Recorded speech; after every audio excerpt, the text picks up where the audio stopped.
a pedir por favor que abra su Biblia en el libro de Esdras.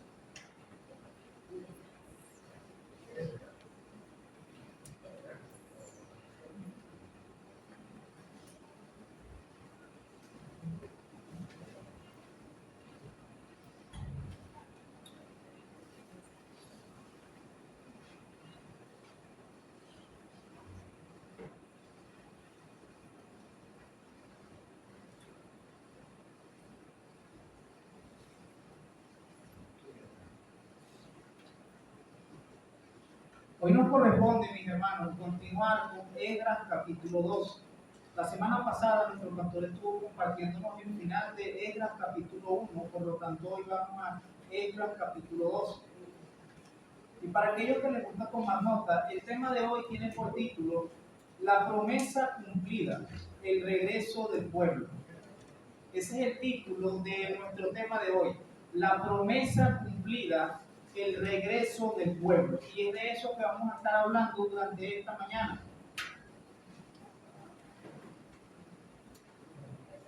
Y este capítulo 2, en este mensaje, estoy seguro que será de mucha edificación para cada uno de nosotros.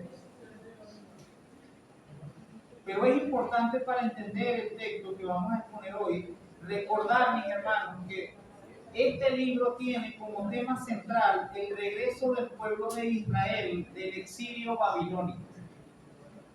Es importante tener en cuenta eso.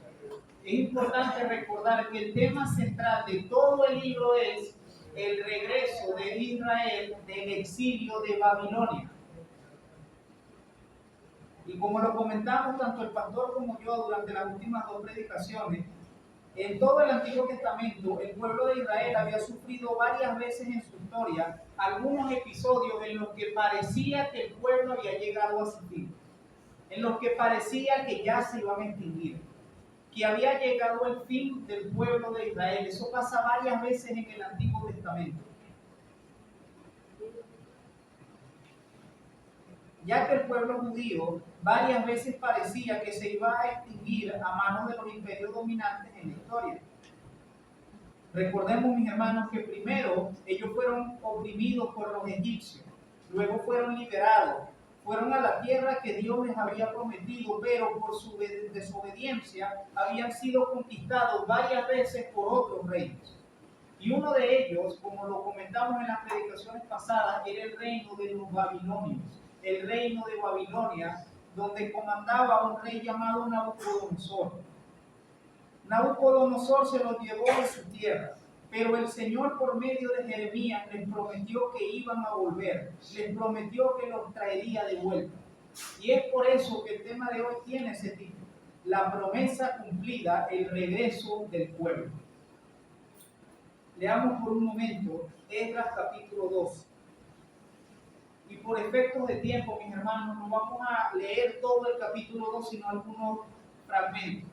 Pero de igual manera yo lo animo que usted en su casa pueda revisar todo este capítulo 2 que tiene 70 versículos. Tiene información muy importante, pero para que podamos entender mejor la predicación no vamos a estar leyendo todo el texto, sino algunas partes. Y dice la palabra de Dios en Esdras capítulo 2 lo siguiente. Estos son los hijos de la provincia que subieron del cautiverio, de aquellos que Nabucodonosor, rey de Babilonia, había llevado cautivos a Babilonia, y que volvieron a Jerusalén y a Judá, cada uno a su ciudad.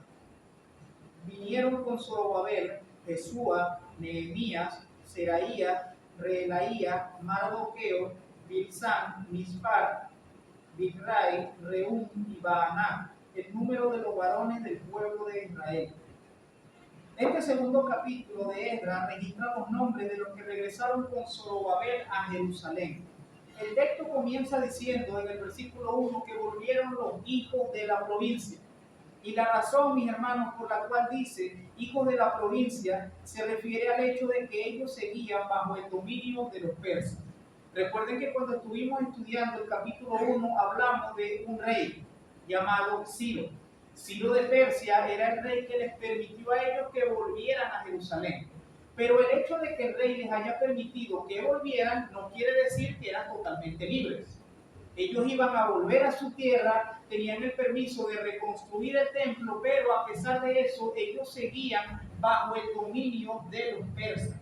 Ellos todavía eran esclavos, por así decirlo, de los persas. Es por eso que el versículo 1 comienza diciendo los hijos de la provincia. Porque el rey les permitió a ellos que regresaran, pero no estaban en total libertad todavía. Eso es importante que lo tengamos en cuenta. El pueblo ha vuelto a casa, el pueblo ha vuelto a su tierra, pero todavía no son libres. Todavía los persas tenían dominio sobre ellos, por eso eran llamados los hijos de la provincia. Recordemos que vimos en el capítulo pasado que el Espíritu de Dios movió el corazón de Ciro, el rey de Persia, para que dejara que los judíos volvieran a su tierra y construyeran el templo. Y en este texto especifica los nombres de los jefes de familia, el número de personas por cada grupo, y además segmenta a algunos de ellos, como en el caso de los sacerdotes, los siervos de Salomón, los sirvientes del templo y los cantores. Esos son los grupos que son mencionados en todo a lo largo de este texto. Si usted se lee el texto, usted se va a dar cuenta que dice los hijos de tal persona, los hijos de tal persona, y comienza a decir quiénes eran los jefes de familia y cuántas personas iban por familia. Es una especie de censo la que vemos en Esdras capítulo número 2.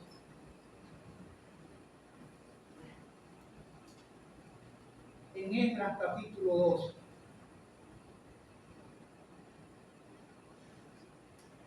Y a partir del versículo 64, leamos un momento, nos dice lo siguiente. Toda la congregación, unida como un solo hombre, era de 42.360, sin contar sus siervos y siervas, los cuales eran 7.337. Tenían 200 cantores y cantoras. Sus caballos eran 736, sus mulas 245, sus camellos 435 asnos, 6.720. Y algunos de los jefes de las casas paternas, cuando vinieron a la casa de Jehová que estaba en Jerusalén, hicieron ofrendas voluntarias para la casa de Dios, para reedificarla en su sitio. Así que, mis hermanos, todo este capítulo 2 de Esdras nos relata, como les acabo de decir hace un momento, cuáles eran los nombres de los jefes de las familias, cuántas personas iban por familia, y también habla de algunos grupos en particular, que eran los siervos del templo, los siervos de Salomón, y otras personas que eran extranjeros, pero que volvieron con el pueblo de Israel a Jerusalén. Por eso dice en el versículo 64 que toda la congregación unida era como un solo hombre, de 42.370, sin contar sus siervos y sus siervas.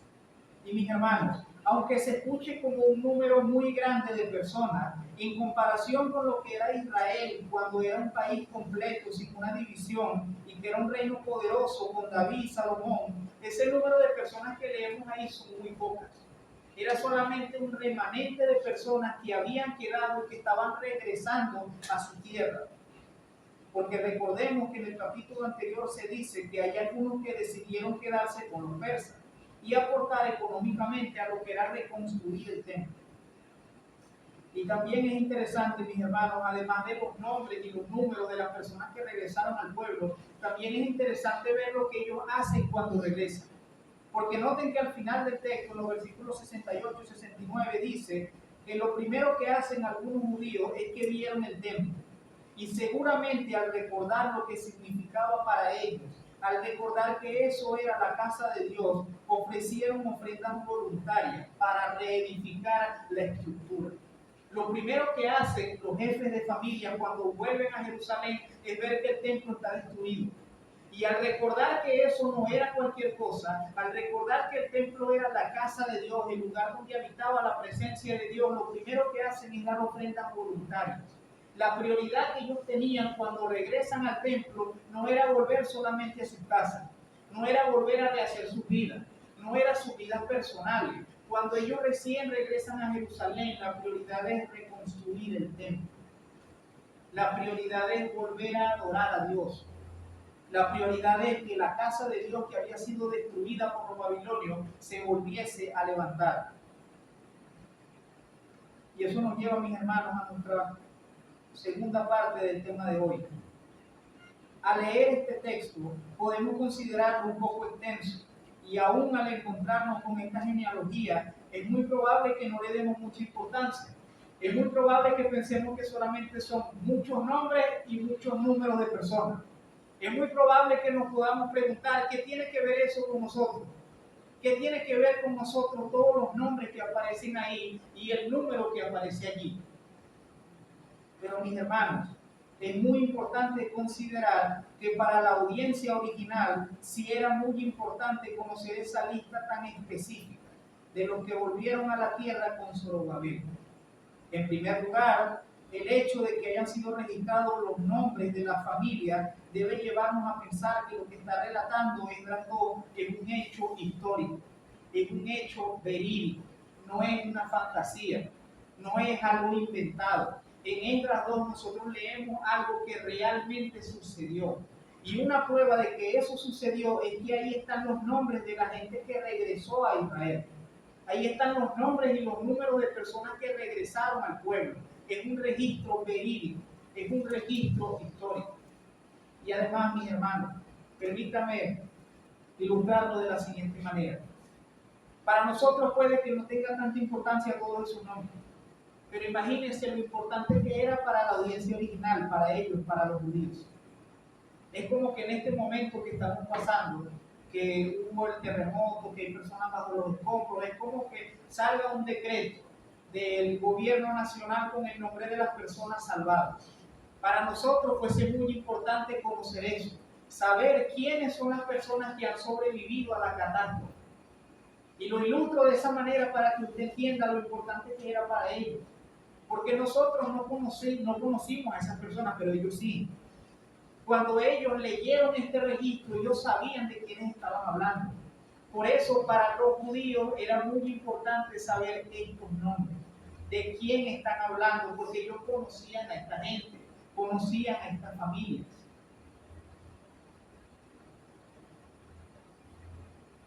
Además de esto, no debemos olvidar que lo que estaba sucediendo cuando se escribió el texto, que probablemente lo escribe Esdras, un poco de tiempo después de que haya sucedido, no debemos olvidar, mis hermanos, que esto es el cumplimiento de una promesa. Ese es otro motivo por el cual estos nombres y estos números son tan importantes. Porque este texto que usted y yo estamos leyendo aquí en el capítulo 2 es el cumplimiento de una promesa. Es el cumplimiento de algo que Dios había prometido anteriormente. En Jeremías capítulo 29, a partir del versículo 10, dice lo siguiente: porque así dijo Jehová, cuando en Babilonia se cumplan los 70 años, yo os visitaré, os despertaré sobre vosotros mi buena palabra, para haceros volver a este lugar. Porque yo sé los pensamientos que tengo acerca de vosotros, dice Jehová, pensamiento de paz y no de mal, para daros el fin que esperáis. Entonces me invocaréis y vendréis y oraréis a mí y yo os oiré. Y me buscaréis y me hallaréis, porque me buscaréis de todo corazón. Y seré hallado por vosotros, dice Jehová, y haré volver vuestra cautividad, y os reuniré de todas las naciones y de todos los lugares a donde os arrojé, dice Jehová, y os haré volver al lugar de donde os hice llevar. Nota lo que dice Jeremías capítulo 29. Dios utilizó al profeta Jeremías para decirle: a ustedes se los van a llevar exiliados. Ustedes desobedecieron el pacto. Ustedes han cometido idolatría. Ustedes se han apartado de mí. Por lo tanto, yo levantaré a Nabucodonosor y él los llevará desde su tierra, los llevará cautivos. Pero cuando se cumplan 70 años, yo los haré regresar.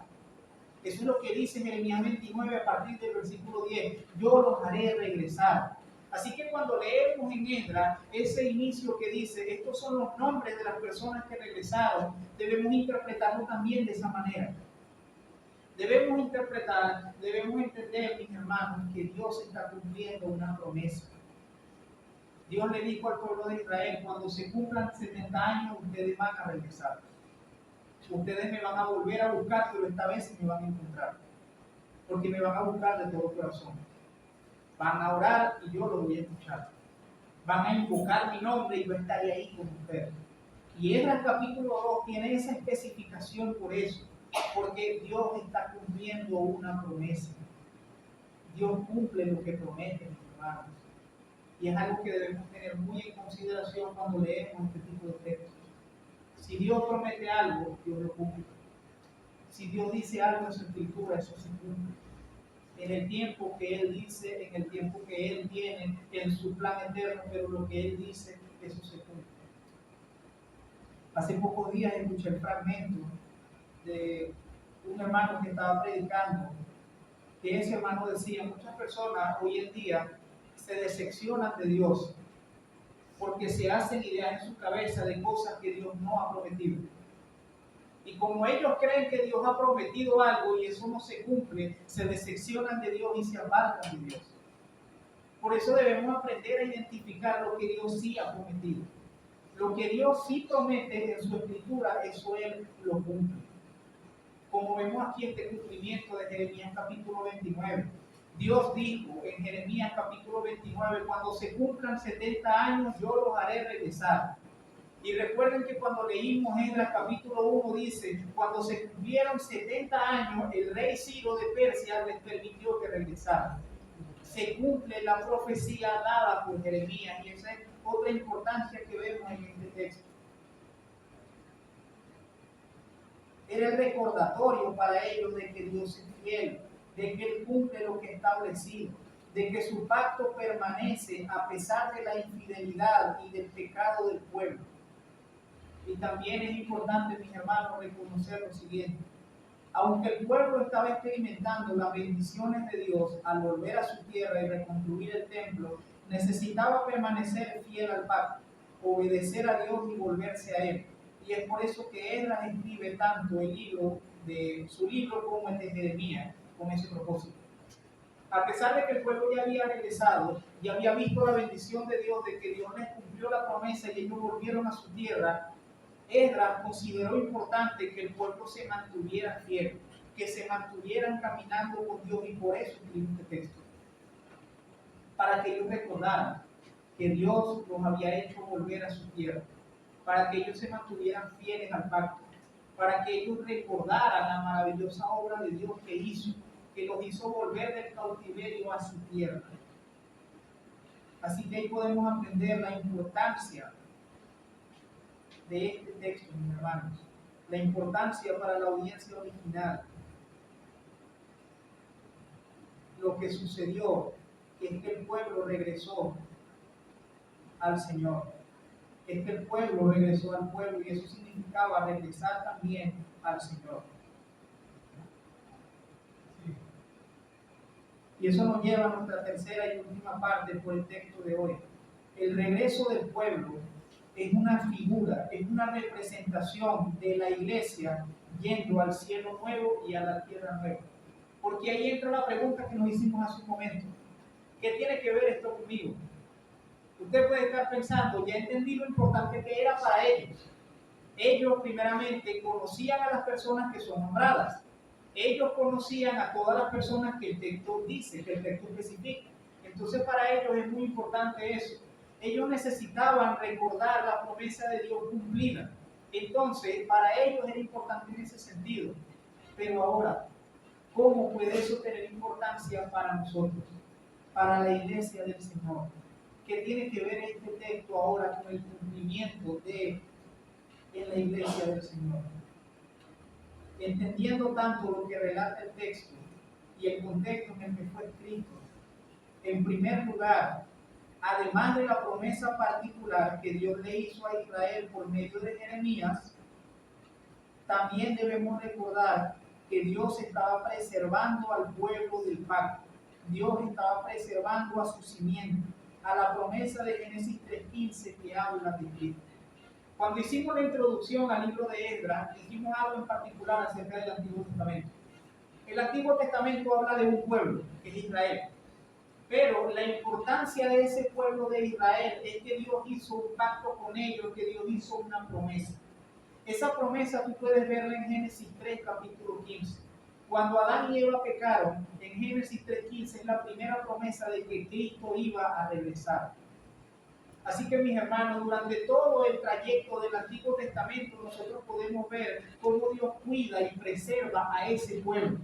Pero la razón primordial que nosotros creemos por la cual Dios preserva a ese pueblo no es porque Israel es especial. No es porque Israel es el niño consentido de Dios como piensan algunos. No es como creen que Israel es el reloj profético de Dios como piensan algunos, sino que la razón por la cual Dios preserva a ese pueblo es porque Dios había prometido que de allí vendría Cristo. Del pueblo de Israel vendría nuestro Señor y Salvador Jesucristo. Por eso el pueblo era preservado. Por eso durante todo el Antiguo Testamento ellos son invadidos varias veces. Su tierra es destruida varias veces. Están al borde del colapso, al borde de la extinción varias veces. Pero había una promesa. La promesa era que de ese pueblo iban a ser el Salvador del mundo. La promesa era la que puedes ver también en Génesis capítulo 12. En Génesis capítulo 12 Dios le dice a Abraham: haré de ti una nación grande, que es Israel, que son los judíos. Bendeciré a los que te bendigan y a los que te maldigan los maldeciré. Pero si tú lees el resto de Génesis capítulo 12, hay un fragmento en el que Dios le dice: en ti serán benditas todas las familias de la tierra. Es decir, la promesa de Abraham también tenía un sentido universal, porque ahí iban a ser Cristo.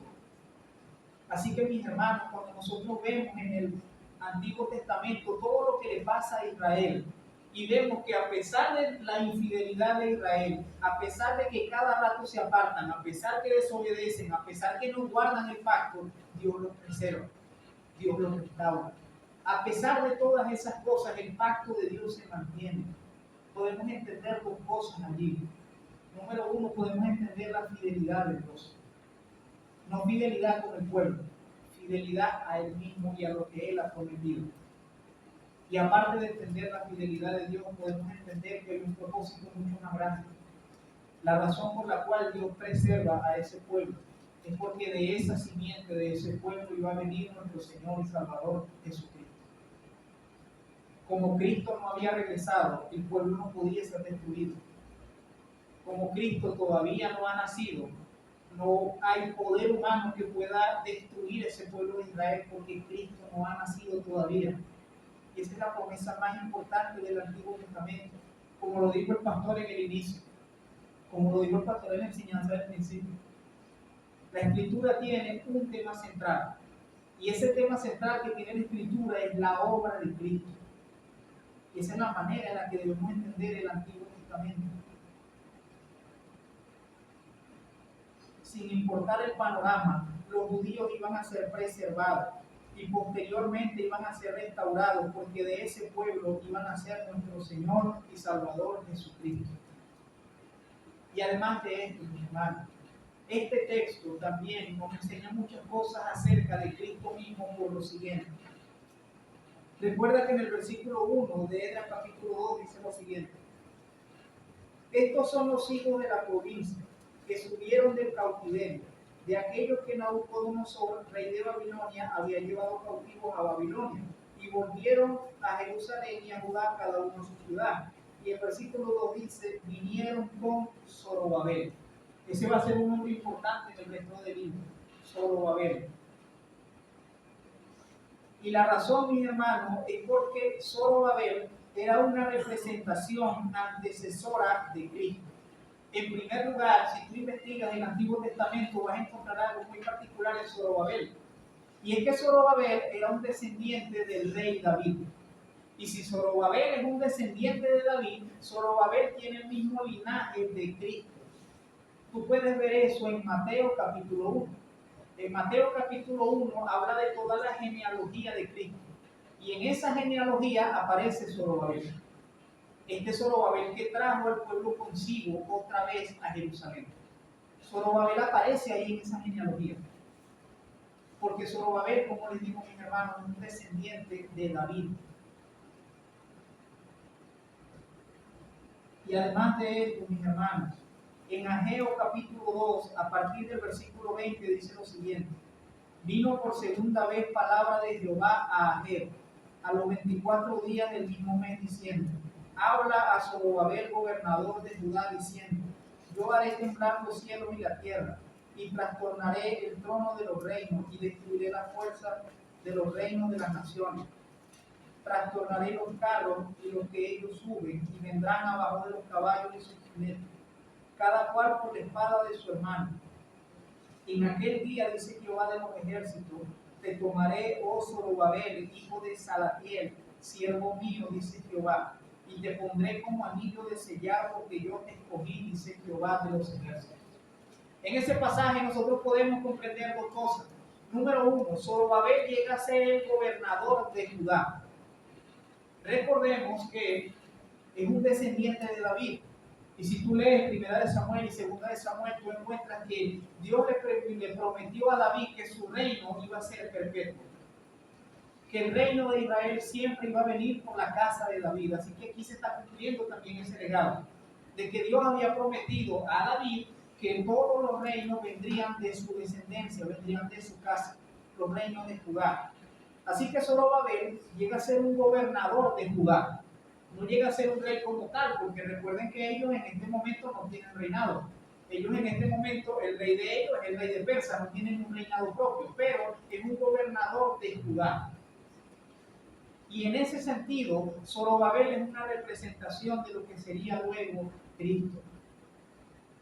Porque la razón por la cual Dios le promete a David que el reino sería perpetuo es porque del rey David vendría el rey eterno. Y el rey eterno es Cristo Jesús. El reinado de David iba a ser perpetuo, iba a ser eterno, no por David humanamente, sino porque del rey David vendría el rey soberano, el mayor rey de todos.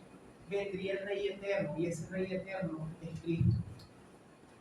Porque en Romanos capítulo 1 dice que Cristo es nacido del linaje de David según la carne. Así que mis hermanos, cuando leemos aquí a Zorobabel, debemos ver cómo esto apunta a Cristo.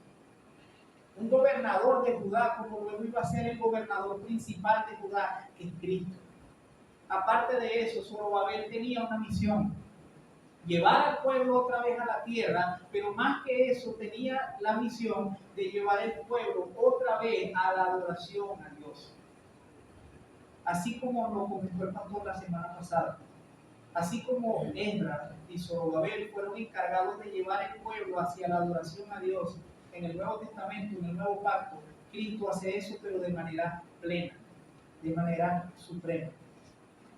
Cristo nos guía a Dios, pero de manera completa, de manera perfecta. Y en ese texto que acabamos de leer del libro de Ageo dice que Dios le dijo a Zorobabel: te pondré como anillo de sellar. Y esa expresión, anillo de sellar, eso significaba una autoridad. Significaba una autoridad de rey.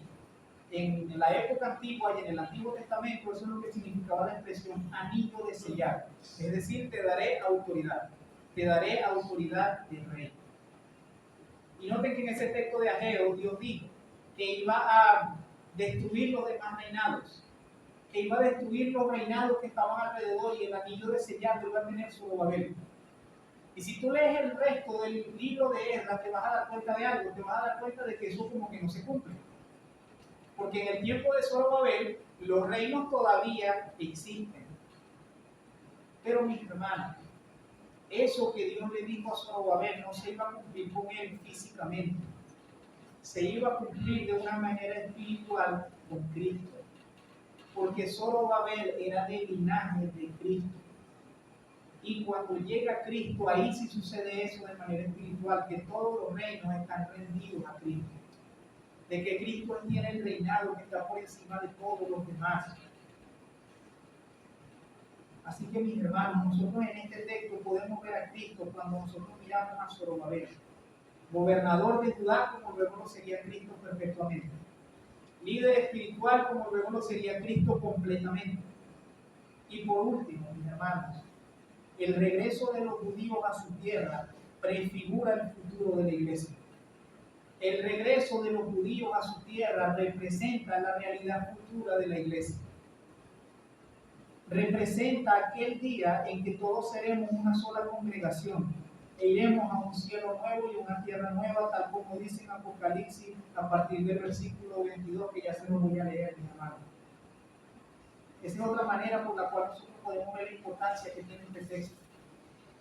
La manera en la que el pueblo de Israel está regresando, están congregados, están volviendo a su tierra, representa lo que pasará en el futuro futuro con la iglesia, con el Israel de Dios, con el Israel espiritual. Y es que así como ellos regresaron a Jerusalén, nosotros vamos a ir a un cielo nuevo y una tierra nueva. Así como ellos estaban congregados como uno solo, como lo leímos ahí en el texto, en el versículo 64, si no me falla la precisión, dice que todos estaban congregados como uno solo y volvieron a su tierra. Y eso pasará con la iglesia. Congregados como uno solo, nosotros iremos a la presencia del Señor. Congregados como un solo pueblo, nosotros iremos a la presencia de Dios. Y recuerda también lo que leímos en Jeremías 29, que Dios le dijo a ellos: ustedes, yo los voy a hacer regresar y yo los voy a reunir de todas las naciones donde los tengo dispersos. ¿A qué se te parece eso? ¿Se te parece al pueblo de Dios hoy en día? El pueblo de Dios está disperso en todas las naciones. El pueblo del Señor está disperso en todos los países del mundo. En todas las naciones hay personas que son de ese pueblo. Pero así como Dios dijo en el Antiguo Testamento que iba a reunir a Israel, eso se va a cumplir en el último día, que Dios reunirá a su iglesia. Dios reunirá a su pueblo. Porque hoy por hoy el Israel nacional no es el pueblo de Dios. El Nuevo Testamento enseña claramente que el pueblo de Dios son todos los que creen en Cristo. Hay judíos ahí, por supuesto, hay judíos que son cristianos, pero el hecho de ser del pueblo de Dios no es nada más que nacieron allá, sino que creen en Cristo. Así que, mis hermanos, cuando lees este texto de Esdras, ves al pueblo regresando. De hecho, cuando lees todo el libro y ves al pueblo regresando, cuando tú ves que el pueblo regresa, está congregado, lo que debes apuntar es cómo eso sucederá también con nosotros. Todo aquel que cree en Cristo se hace parte del pueblo de Dios. Y todo aquel que cree en Cristo algún día será parte de esa congregación que va a ir a la Nueva Jerusalén, que va a ir a la presencia de Dios eternamente. Tal como lo dice Apocalipsis 21, a partir del versículo 22, dice lo siguiente: y no vi en ella templo, porque el Señor Dios Todopoderoso es el templo de ella y el Cordero. Nota lo que dice el versículo 22. En la visión de Juan, del apóstol Juan, él dice que vio el cielo, vio la tierra nueva, pero ahí no había ningún templo, porque el templo ahora es el Señor.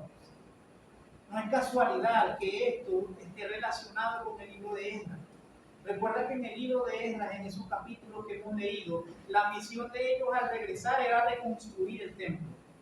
Y en Apocalipsis, Juan dice: ya no hay más templo físico, porque ahora el templo es el Señor, ahora el templo es el Cordero de Dios, ahora el templo es espiritualmente la presencia del Señor, ahora ese es el templo. Versículo 23 de Apocalipsis 21. La ciudad no tiene necesidad de sol ni de luna que brillen en ella, porque la gloria de Dios la ilumina, y el Cordero de su lumbrera. Y las naciones que hubieran sido salvadas andarán en la luz de ella. Y los reyes de la tierra traerán su gloria y honor a ella. Sus puertas nunca serán cerradas, pues allí no habrá noche. Y llevarán la gloria y la honra de las naciones a ella. No entrará en ella ninguna cosa inmunda, o que hace abominación y mentira, sino solamente los que están inscritos en el libro de la vida del Cordero. Es glorioso este texto como termina Apocalipsis. Noten que dice que habrá un solo pueblo, y ese solo pueblo vendrá a la presencia del Señor, al cielo nuevo y a la tierra nueva. No hay necesidad de sol ni de luna, porque la gloria de Dios ilumina la tierra nueva. Pero llama la atención que dice: las naciones que hubieran sido salvas andarán en la luz de ella, y los reyes de la tierra traerán su gloria y honor a ella. Los reyes de la tierra traerán su gloria y honor a ella. Es decir, los reinos de la tierra están todos rendidos ante el reino de Cristo. Eso es lo que está diciendo este texto. Todos los reinos de la tierra están rendidos, están subyugados, están haciendo reverencia ante el reino de Cristo. Si ves cómo es el cumplimiento de lo que dice Jeremías, de lo que dijo Daniel, de lo que dijo Ageo, de lo que dicen todos esos profetas. Todos esos profetas dijeron: los demás reinos van a ser destruidos y vendrán al reino de Zorobabel, al reino de David. Pero el cumplimiento de eso no iba a ser físico. El cumplimiento va a ser aquí en el Apocalipsis. En el momento en el que Cristo regrese, que todos los reinos estarán bajo la potestad del reino de Cristo. Así que, mis hermanos, este texto que acabamos de leer del libro de Esdras tiene mucho sentido con lo que va a pasar luego en la iglesia. Así que yo te invito, mi hermano, a que tú lo pienses de esa manera. Algunas reflexiones que nos pueden llevar a la aplicación. Número 1, Dios es fiel a sus promesas. Dios es fiel. Lo que Dios promete, Dios lo cumple. Aunque pase mucho tiempo, aunque creamos que ya no va a suceder lo que Dios promete, Dios lo cumple. Dios le dijo al pueblo, cuando cumplan 70 años, yo los haré regresar. Se cumplieron 70 años y Dios los hizo regresar. Dios le dijo al pueblo que iban a volver a su presencia y el pueblo volvió a su presencia. Reconstruyeron el templo. Y recordemos también lo que nos enseñó el pastor la semana pasada. La semana pasada nos enseñó el pastor, nos hizo énfasis que en los últimos versículos del capítulo 1 dice que el Espíritu de Dios movió el corazón del rey Ciro de Persia. El Espíritu de Dios fue el que le movió el corazón para que les permitiera regresar. Y luego el Espíritu de Dios movió a las personas que regresaron a construir el templo. Todo eso que estaban viendo allí era obra del Señor, era obra del Espíritu de Dios obrando tanto en el rey como en el pueblo. Porque, mis hermanos, Dios cumple sus promesas. Dios es fiel. Y como lo compartí hace 2 semanas en la predicación, pero yo debo entender esto, mi hermano, Dios no es fiel a mí, Dios es fiel a su promesa. Dios no es fiel a mí, Dios es fiel a su promesa, a lo que Él promete, pero Él es tan bueno que cuando es fiel a sus promesas, eso me favorece, por lo bueno que es Él, por lo misericordioso que es Él. Dios prometió que el pueblo iba a regresar. Dios prometió que el pueblo iba a volver y el pueblo volvió. Y como lo he tratado de ilustrar, mi hermano, vuelvo otra vez a tratar de ilustrarlo. Imagina que eso no sucediera a nosotros, que nos invadan y nos lleven a otro lugar y no nos llevan de vacaciones, no nos llevan de turistas, nos llevan de esclavos. Y que durante 70 años nosotros estemos en otro lugar, el pueblo entero y de esclavos. Creo que es razón suficiente para dudar de que hasta aquí llegó nuestro pueblo. Parece que Dios no va a cumplir su promesa porque llevamos 70 años aquí. Pero cuando se cumplieron los 70 años, Dios levantó otro rey que los hizo que regresaran. Dios es fiel a su promesa. Dios es fiel a lo que Él promete. Y además de saber que Dios es fiel a lo que Él promete, mis hermanos, debemos ver todo este texto que leímos, el cumplimiento, cómo eso se cumple en la iglesia y en Cristo. El pueblo de Israel regresó y reconstruyó el templo. Así como Dios hizo que todos nosotros volviéramos a Él. Así como Dios a nosotros nos ha reunido con su congregación y nos ha hecho volvernos a Él. Porque así como el pueblo de Israel, así como el pueblo judío estaba en otro lado y estaba de esclavo, nosotros también teníamos esa misma realidad pero espiritual. Tú y yo, sin Cristo, estábamos lejos de Dios y estábamos esclavos también. No éramos esclavos de los babilonios, pero éramos esclavos del pecado. Y el rey, no el rey Ciro, pero el rey Cristo nos hizo volver a Él.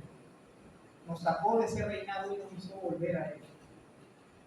Y por último, así como el pueblo fue reunido en una sola congregación y volvió a Jerusalén y restauró el templo, el pueblo de Dios, la iglesia del Señor, algún día será reunida en una sola congregación.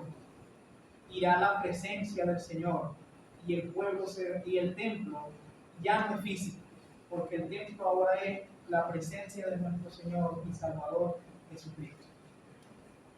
Si todavía no conoces al Señor, yo te animo a pensar en esto. Yo te animo a que no sigas esclavo del pecado, sino que tú vengas a Cristo. Porque llegará el día en que el Señor reunirá a todo su pueblo. Así que yo te animo a que tú reconozcas a Cristo como tu Señor, como tu Salvador, para que tú seas parte de ese pueblo. Para que cuando esa congregación se reúna, tú estés ahí, con el pueblo del Señor. Para que cuando esa congregación vaya al templo, tú estés ahí en el templo del Señor eternamente. Y no seas como dice en Apocalipsis. En Apocalipsis dice allí, ahí no entró ningún inmundo, sino los que estaban en el libro de la vida del Cordero. Y la razón por la cual nosotros no somos inmundos no es porque seamos perfectos, sino porque la sangre de Cristo nos ha limpiado por su gracia y por su misericordia. Y eso puede pasar también a ti. Que Dios ya no te vea como inmundo, sino que te limpie con su sangre. Con la sangre de Cristo, Él te limpia y Él te hará parte de esa congregación que en el último día irá al templo del Señor. Oremos al Señor y demos gracias por su palabra. Señor, te damos gracias por tu escritura. A ti te damos gloria, honra y alabanzas. Mi Señor, oramos a ti para que nos ayudes a ver lo que pasó con el pueblo de Israel. Tú prometiste que iban a volver y regresar. Tú prometiste que ellos te iban a volver a buscar, que ibas a restaurar la relación de ellos contigo y tú lo hiciste. El pueblo regresó, el pueblo levantó otra vez el templo y volvieron a adorar tu nombre. Y asimismo tú has prometido que algún día tú reunirás a toda tu iglesia. De lo dispersa que está en el mundo, algún día seremos una sola congregación, seremos un solo pueblo y vamos a ir al templo del Señor. Ayúdanos a vivir con esa esperanza de que algún día todos juntos vamos a ir al templo del Señor. Así como el pueblo fue a tu presencia, nosotros vamos a ir a tu presencia todos juntos como tu pueblo. Tú restauraste al pueblo judío y también nos restauraste a nosotros. Tú levantaste el templo físico y en la obra de Cristo levantaste el templo espiritual en 3 días como tú lo prometiste. Ayúdanos, Señor, a tener esa verdad en nuestro corazón. Y si hay alguien aquí que no es de tu pueblo, te pido que el Espíritu Santo le mueva el corazón y lo haga entrar a tu pueblo, que lo haga venir a tu templo, que lo haga volver a la adoración a ti. Te lo imploramos en el nombre de Cristo Jesús. Amén. Que el Señor le bendiga a mis hermanos, que esto estará compartido.